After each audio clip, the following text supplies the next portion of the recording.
ভারত বাঁধের পানি ছেড়ে দেয়ায় আরও ভয়াবহ বন্যার হুমকিতে পড়েছে পাকিস্তানের পাঞ্জাব প্রদেশ। এরই মধ্যে সতর্কতা জারি করে সেখানে সেনাবাহিনী তলব করেছে শাহবাজ সরকার। নিরাপদে সরিয়ে নেওয়া হচ্ছে গবাদি পশু ও স্থানীয় বাসিন্দাদের। এদিকে ভারতের জম্মু কাশ্মীরে ভারী বৃষ্টিপাতে ভূমি ধসে ৩০ জনের প্রাণ গেছে।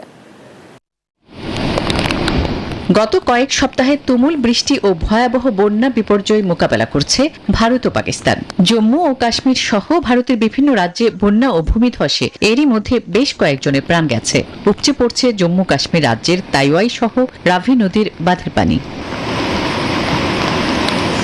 এমন পরিস্থিতির মধ্যেই ভারত রাভি নদীর উপর থেন বাঁধের সবগুলো গেট খুলে দেয়। প্রচন্ড বেগে পানি ঢুকছে পাকিস্তানে। এতে লাহোর, বিশেষ করে পাঞ্জাবে নজিরবিহীন বন্যার আশঙ্কা করা হচ্ছে।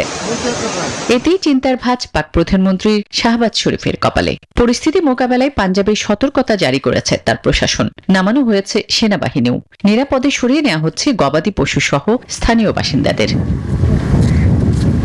তবে পাকিস্তানকে বন্যার আগাম সতর্কবার্তা দিয়েছিল ভারত। তবুও বাঁধের পানি ছাড়ার ঘটনা ভারত পাকিস্তানের উত্তেজনা আরও বাড়াতে পারে বলে মনে করা হচ্ছে।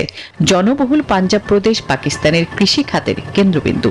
প্রদেশটিতে সম্ভাব্য ভয়াবহ বন্যায় পাকিস্তানের অর্থনীতিতেও নেতিবাচক প্রভাব পড়বে।